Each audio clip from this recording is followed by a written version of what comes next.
तो अब हमारा नेक्स्ट टारगेट है कि कुछ भी करके हमें बीजेपी के फॉलोअर्स कम करने हैं। कॉकरोच जनता पार्टी यूथ को बोल रही है बीजेपी को अनफॉलो करो, ब्लॉक करो, रील्स बनाओ, पोस्ट बनाओ। और मेरा सिंपल सवाल ये है, अनफॉलो करने के बाद जॉब का अपॉइंटमेंट लेटर कहां से आएगा? देखो, सबसे पहले एक बात क्लियर कर देता हूं, मैं बीजेपी को डिफेंस नहीं कर रहा, मैं किसी पार्टी का स्पोक्स पर्सन नहीं हूं। मैं सिर्फ एक सिंपल सवाल पूछ रहा हूं। गुस्सा वैलिड है, बट सोल्यूशन क्या है? यूथ का फ्रस्ट्रेशन बिल्कुल रियल है, पेपर लीक्स हुए हैं, बेरोजगारी एक सीरियस इशू है, स्टूडेंट्स परेशान हैं, एग्जाम सिस्टम पर ट्रस्ट कमजोर हुआ है, और जब सिस्टम आंसर नहीं देता तो नेचुरली मीम्स, मूवमेंट और ऑनलाइन एंगर पैदा होता है।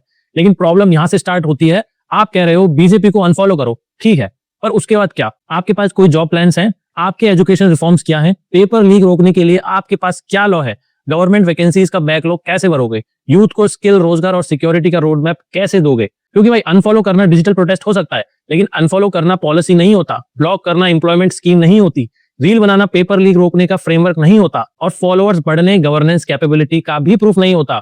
स्पीच में रिपीटेडली बोला गया, तुम्हारा फ्यूचर छीन लिया, तुम्हारी जॉब छीन ली, तुम्हारी लाइफ खराब कर दी। ये लाइंस यूथ के पेन को डायरेक्टली हिट करती हैं, और यही डेंजरस पार्ट है। जब इंसान गुस्से में होता है तो वो फैक्ट्स कम और इमोशन ज्यादा फॉलो करता है।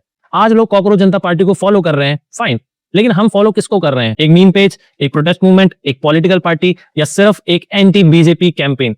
स्टैंड क्लियर होना चाहिए। अगर आप पॉलिटिकल पार्टी हो तो मैनिफेस्टो दिखाओ, अगर आप यूथ मूवमेंट हो तो रोड मैप दिखाओ, अगर आप गवर्नेंस चेंज करना चाहते हो तो पॉलिसी दिखाओ, सिर्फ एंगर सेल मत करो, सोल्यूशन भी दो। और यहाँ एक इंपॉर्टेंट बात है, बीजेपी से सवाल पूछना जरूरी है, कांग्रेस से सवाल पूछना जरूरी है, आम आदमी पार्टी से सवाल पूछना जरूरी है। हर रूलिंग पार्टी से अकाउंटेबिलिटी मांगनी चाहिए, लेकिन जो नया मूवमेंट आ रहा है उसकी भी अकाउंटेबिलिटी होनी चाहिए। आप सिर्फ यूथ के गुस्से को कैप्चर करके उसे डिजिटल आर्मी में कन्वर्ट नहीं कर सकते।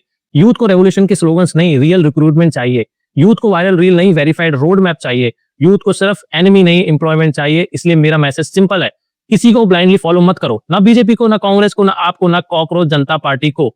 Follow ideas, follow policies, follow data, follow accountability, क्योंकि फॉलोअर्स नैरेटिव बना सकते हैं, लेकिन देश सोल्यूशन से चलता है। गुस्सा वैलिड है, लेकिन गुस्से का रोड मैप बनाना पड़ेगा। अनफॉलो सोल्यूशन नहीं होता, पॉलिसी सोल्यूशन होती है।